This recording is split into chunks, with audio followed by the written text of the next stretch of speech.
Dear Papa Choy, magandang araw po sa inyo at sa lahat ng inyong tagapakinig. Tawagin nyo na lang po ako sa pangalang Ina, 27 years old, tubong Cagayan de Oro. Pero nandito kami ngayon sa Maynila dahil sa work ng asawa ko. May asawa po ako at dalawa ang anak namin noon na parehong maliliit pa. Hindi ko po gagamitin yung tunay naming pangalan kasi nahihiya ko at natatakot din na mahusgahan ng tao. Papa Choy, gusto ko lang pong ilabas yung bigat na matagal ko nang dala. Kasi hanggang ngayon ay may mga gabi na naiisip ko pa rin ang nakaraan. At ako mismo ay hindi ko na alam kung paano ko napatawad ang sarili ko. Marinig ko pa lang yung kaluskos ng susi sa pinto ay alam ko na agad na si Marlon na yon. Automatic. Mapapatingin ako kahit nakatutok pa ako sa TV. Nasa balita na naman kasi yung tungkol sa virus na kumakalat. Pagbukas niya ng pinto, ang una kong napansin ay yung pagod na mukha niya. Yung tipong halatang ubos na sa trabaho at biyahe.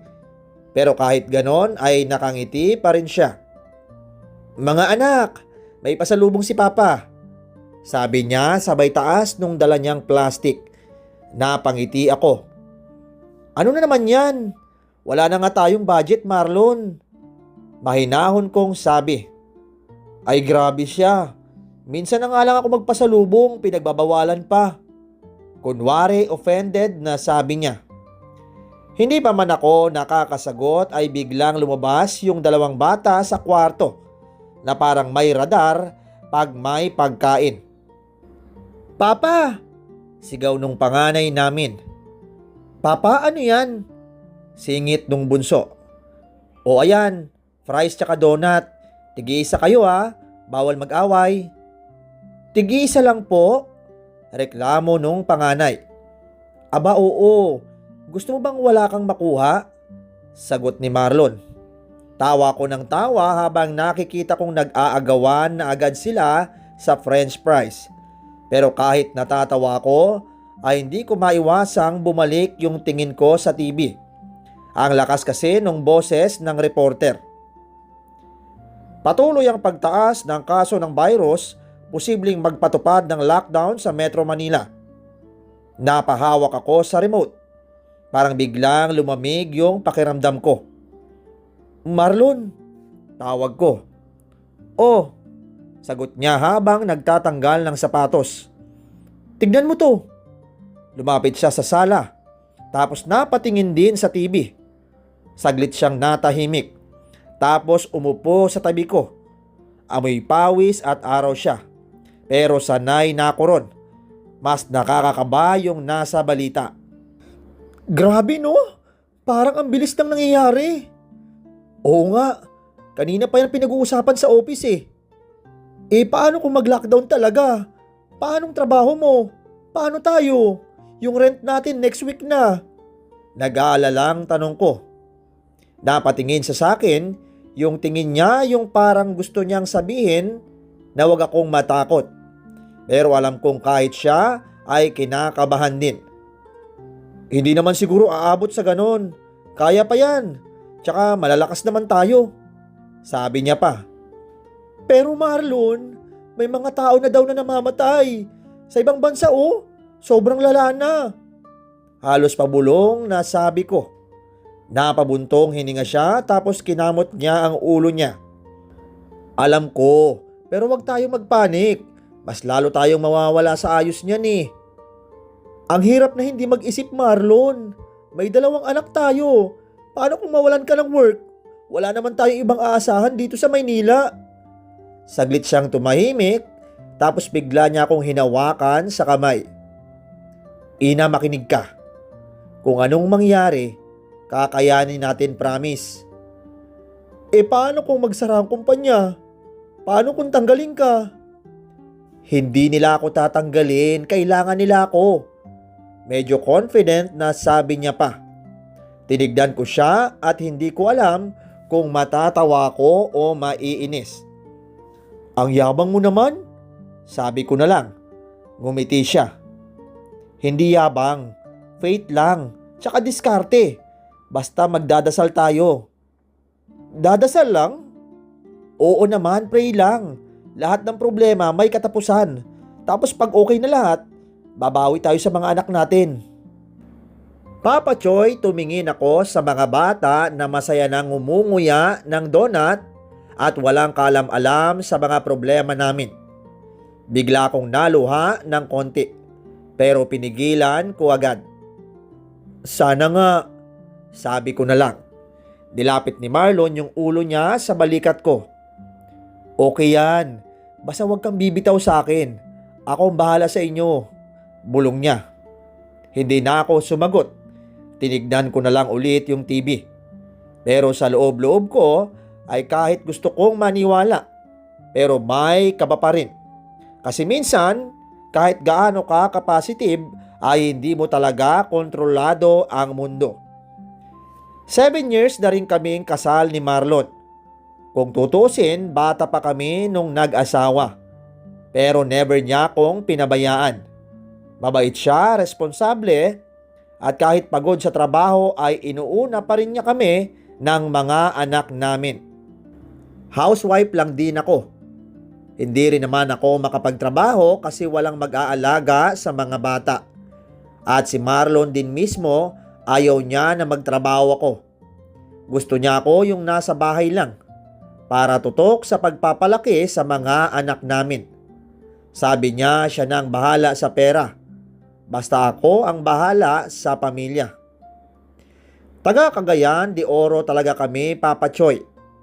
Pero dahil sa Manila ang trabaho niya, ay dito na kami nagstay. Nangupahan kami ng maliit na apartment at halos 7 taon na rin kaming naroon. Sa totoo lang, ay maayos naman ang buhay namin noon. Regular ang trabaho ni Marlon. Sakto ang sahod at nakakakain kami ng maayos. Kaya akala ko ay tuloy-tuloy na.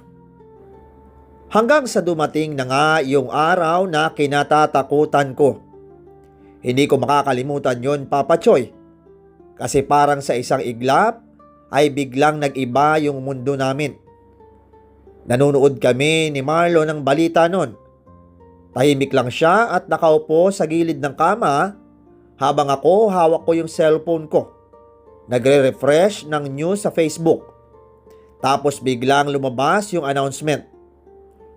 Magkakaroon na po ng total lockdown. Napahinto ako sa paghinga. Parang may humigpit sa dibdib ko. Marlon, narinig mo ba? Nanginginig yung boses ko na tawag ko.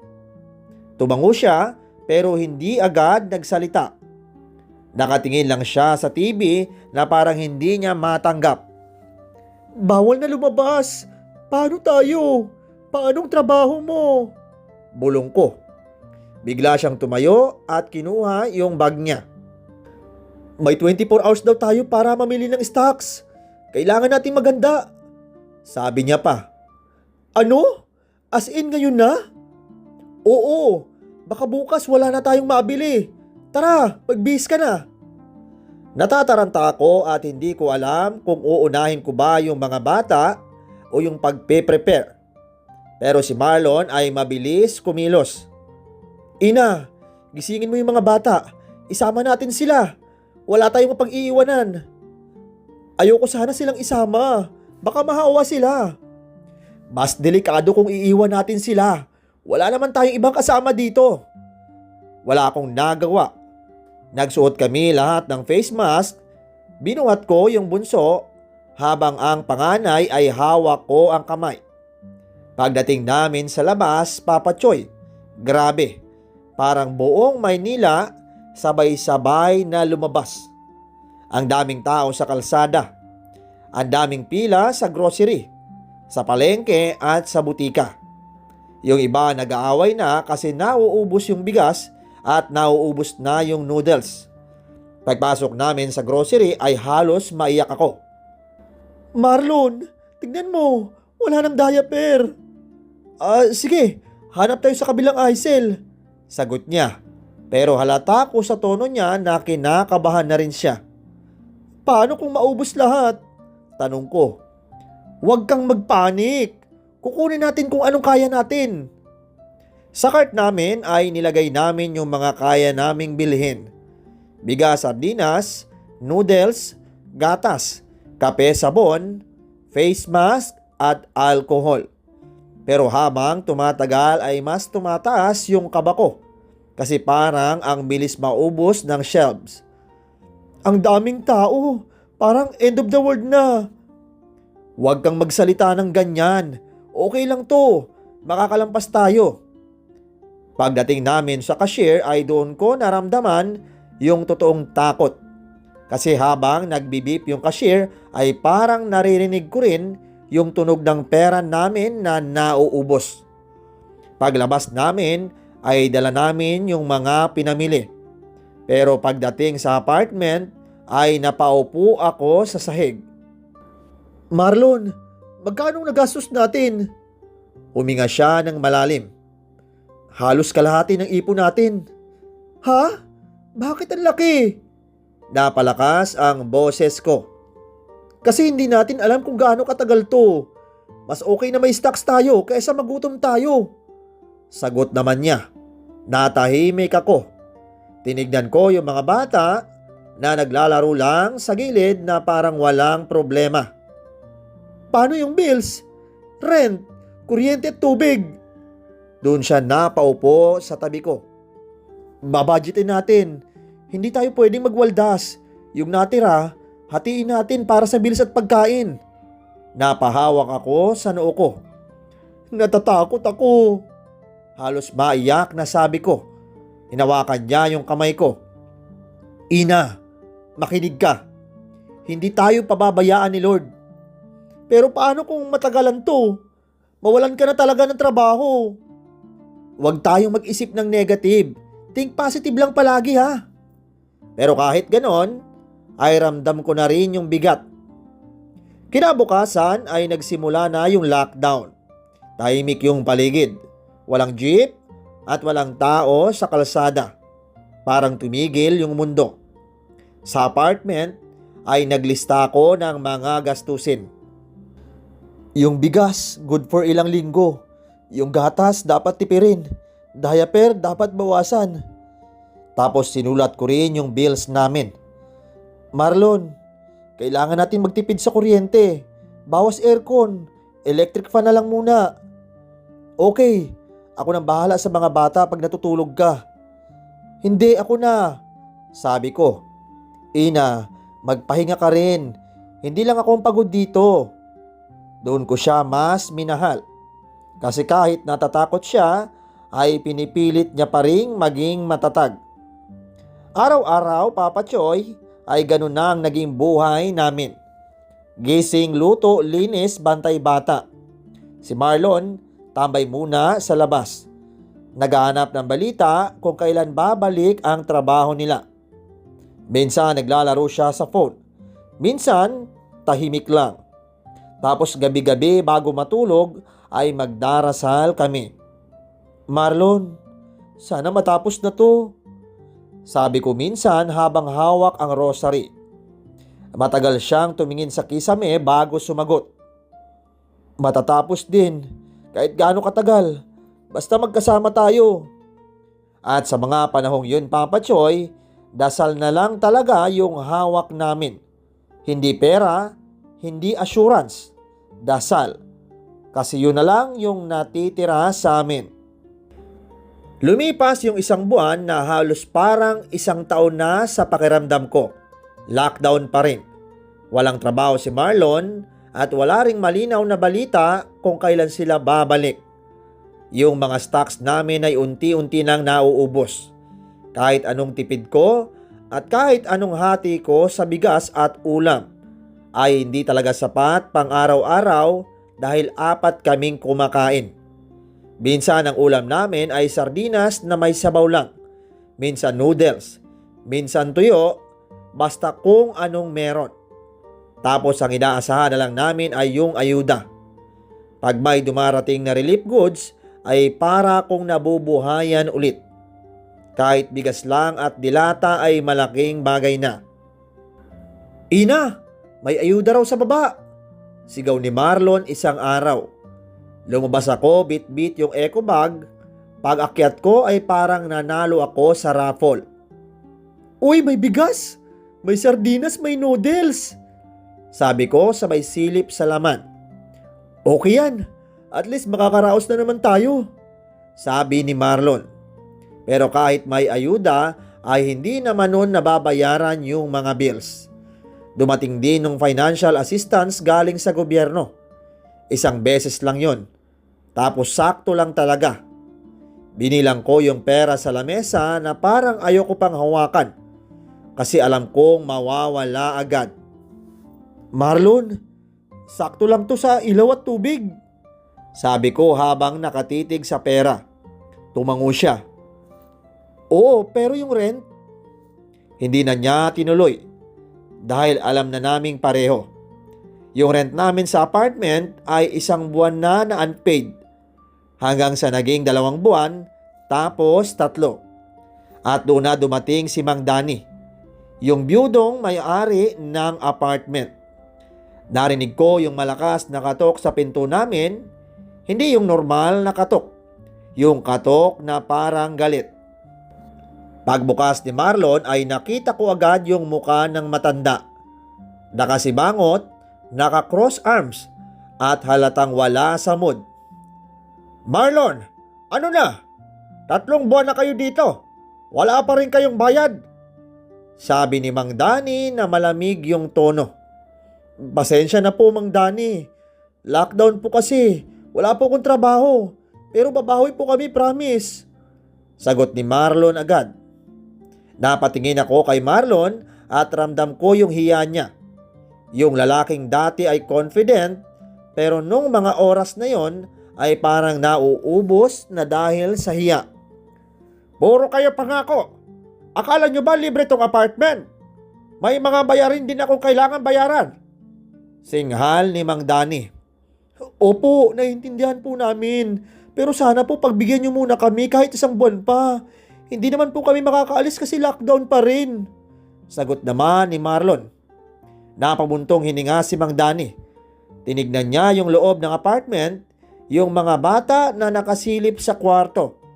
Tapos ako na nakatayo lang sa gilid. Okay, pagbibigyan ko kayo. Pero last na to, sabi niya. Maraming salamat po, Mang Danny, mabilis na sagot ni Marlon. Halos yumuko na siya sa sobrang pasasalamat. Nung umalis si Mang Danny ay napaupo si Marlon sa sahig. Grabe, buti pinabigyan pa. Pero hanggang kailan? Mahinang tanong ko. Hindi siya sumagot. Lumipas ulit yung mga araw, naging weeks, hanggang sa dumating na naman yung bagong buwan. Lockdown pa rin. Wala pa ring trabaho si Marlon. At yung pinangako naming bayad ay wala pa rin. Minsan may mga gabi na nakikita ko si Marlon na nakaupo sa gilid ng kama. Hawak ang cellphone niya at paulit-ulit nagsisearch ng pwedeng pagkakitaan. Minsan naman tahimik lang siya at nakatulala. Marlon, kumain ka na, sabi ko minsan. Wala akong gana, sagot niya. Pero kahit ganon ay pinipilit pa rin niyang ngumiti sa mga anak namin. Hanggang sa isang araw ay bumalik ulit si Mang Danny. Mas malakas na yung katok niya. Yung tipong ramdam mo sa dibdib mo. Pagbukas ni Marlon ay hindi na ito nakangiti. Mang Danny, sabi ni Marlon. Wala na, putol ng matanda. Tama na, 3 buwan na kayong hindi nagbabayad. Hindi na pwedeng puro pakiusap. Pasensya na po talaga. Kung pwede po sana kahit konting palugit pa, halatang nanginginig na sabi ni Marlon. Tumaas ang kilay ni Mang Danny. Palugit? Marunong ka bang magbilang? 3 buwan na yan. Mang Danny, lockdown po kasi. Hindi po kami makaalis.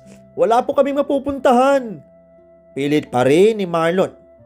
Napatingin ako kay Mang Danny at gusto ko ring magsalita. pero parang nalunok yung boses ko. Hindi ko alam kung paano ipagtatanggol yung pamilya ko. Ako bang may kasalanan na lockdown? May buhay din ako. Kailangan ko rin ng pera.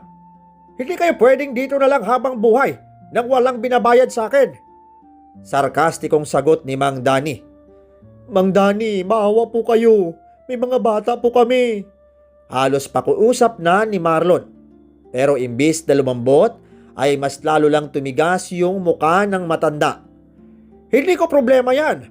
Mag-impake na kayo. Ayoko na kayo makita dito. Mang Dani, tawag pa ni Marlon. Pero tumalikod na si Mang Dani. Naglalakad na siya palayo habang si Marlon ay nakatayo sa pinto na parang hindi alam kung hahabulin pa o mapapaupo na lang sa hiya. Mang Dani, last na po talaga. Nanginginig yung boses na habol ni Marlon. Pero hindi na lumingon yung matanda.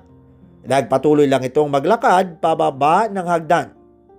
At doon ko naramdaman yung pinakaunang beses na parang gumuho yung mundo namin. Kasi sa oras na yon, Papa Choy, ay hindi lang trabaho ang nawala sa amin. Pati yung bubong na sumisilong sa mga anak namin. Doon na ako kumilos, Papa Choy. Hindi ko na kayang hintayin na si Marlon pa ulit yung magmakaawa. Kasi kitang-kita ko na durog na siya. Bandang hapon, padilim na ay nagmask at face shield ako. Malapit lang naman yung bahay ni Mang Dani sa kabilang kanto lang. Paglabas ko ay tinanong pa ako ni Marlon. Saan ka pupunta? Kay Lisa. Mangungutang ako. Baka may extra pa siya. Palusot ko. Nag-alangan siya. Mag-isa ka lang? Oo, saglit lang naman. Babalik agad ako. Pero ang totoo ay kay Mang Dani talaga ako pupunta. Pagdating ko sa gate niya ay nanginginig ang kamay ko habang kumakatok. Ilang segundo lang ay bumukas agad ang pinto. Si Mang Dani. Pagkakita niya sa akin ay parang nag-iba yung tingin niya. Yung titig na hindi ko maintindihan at nakakailang. Ano to? Bakit ikaw ang pumunta dito? Tanong niya. Huminga ako ng malalim. Mang Dani, makikiusap po sana ako. Napangisi siya. Makikiusap? Opo, wala pa rin pong work si Marlon. Lockdown pa rin. Wala po kaming mapupuntahan. Please, kahit bigyan niyo pa po kami ng konting panahon. Natahimik siya. Tinitigan niya lang ako mula ulo hanggang paa. Tapos bigla siyang nagsalita. Sige. Napakunot do ako. Ha? Papayag ako. Ulit niya. Pero may kapalit. Natahimik ako. Parang alam ko na agad pero umaasa pa rin ako na mali yung iniisip ko. Ano pong kapalit? Tanong ko kahit nanginginig na ang boses ko. Lumapit siya ng kaunti. Ikaw. Parang may humampa sa dibdib ko at gusto kong umiyak. Gusto kong tumakbo. Pero sa isip ko ay ang mga anak ko at ang pamilya ko. Mang Dani, hindi niyo pwedeng gawin to. Halos pabulong na sabi ko. Pwede. Kung ayaw mo, umalis ka na. Bukas palalayasin ko na kayo. Napapikit ako. Pinisil ko yung palad ko para hindi ako manginig. Tapos tinampal-tampal ko yung sarili kong muka. Isa tapos dalawa. Sige po. Basta bayad yung upa. 5 months. Bayad yung 3 months. May advance pang 2. Nanginginig pero matigas na sabi ko. Napangiti siya na parang nanalo. Basta ba, pagsasawaan kita. Sabi niya. Wala na akong nasabi. Dinala niya ako sa likod ng bahay doon sa kubo. At doon, Papa Choy, ay ibinigay ko yung sarili ko. Hindi ko na maalala kung ilang oras yun. Basta ang alam ko ay para akong nawala sa sarili ko. Parang wala na akong nararamdaman kundi hiya at sakit. Pagkatapos namin ay inayos lang niya ang damit niya na parang wala lang. Tapos tumingin siya sa akin. Okay na, bayad na ang upa. At ako ay umuwi na parang bangkay. Pag-uwi ko, Papa Choy, ay pinilit kong maging normal. Pinilit kong ngumiti kahit pakiramdam ko ay durog na durog ako sa loob. Pagbukas ko ng pinto ay sinalubong agad ako ni Marlon. O, kumusta? May nahiram ka ba? Tanong niya. Tumango ako agad. Oo, napahiram ako ni Lisa. Lumiwanag ang mukha niya. Talaga? Magkano? Sakto lang, pabayad ng upa. Sabi niya, wag ko na daw muna siyang isipin kung kailan ko babayaran. Basta makabawi tayo. Kunwari, chill na sagot ko. Napabuntong hininga siya tapos niyakap niya ako. Thank you ha.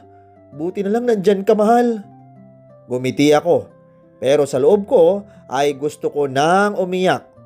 Kasi alam ko na hindi niya kailanman malalaman kung anong kapalit nun. Kinagabihan habang tulog na sila ay lumuhod ako sa gilid ng kama at taimtim na nagdasal sa isip. Lord, patawad po.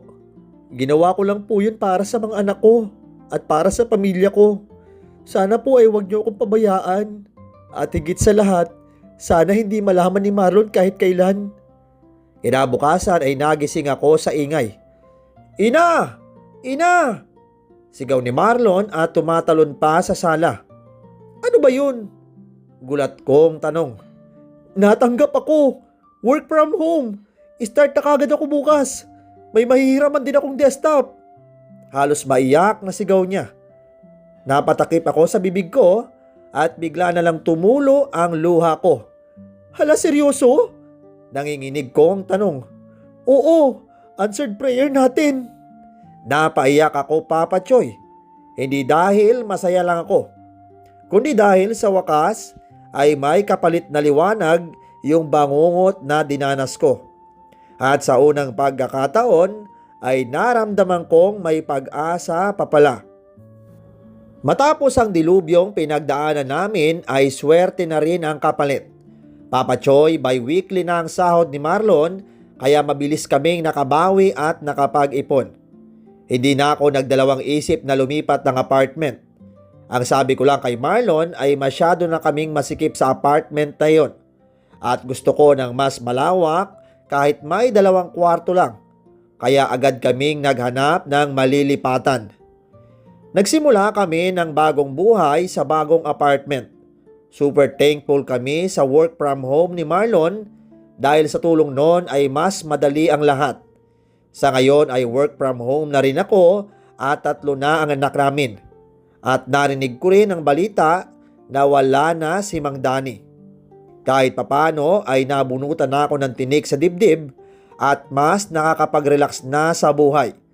Palagi akong grateful sa mga blessings na dumarating sa buhay namin. Lingid sa kaalaman ng asawa ko ay may kasalanan ako sa kanya na hindi na mabubura ng panahon. Pero labis ang pasasalamat ko dahil buo pa rin kami at magkakasama. At iyon ang pinakamahalaga. Papa Choy, sa buhay minsan kailangan nating pagdaanan ang unos para ma-appreciate ang payapa at sagana. Ipagpasalamat lagi ang bawat maliit na biyaya at huwag kalimutang pahalagahan ang pamilya dahil iyan ang tunay na yaman. Maraming salamat po sa pakikinig and more power po sa inyong channel.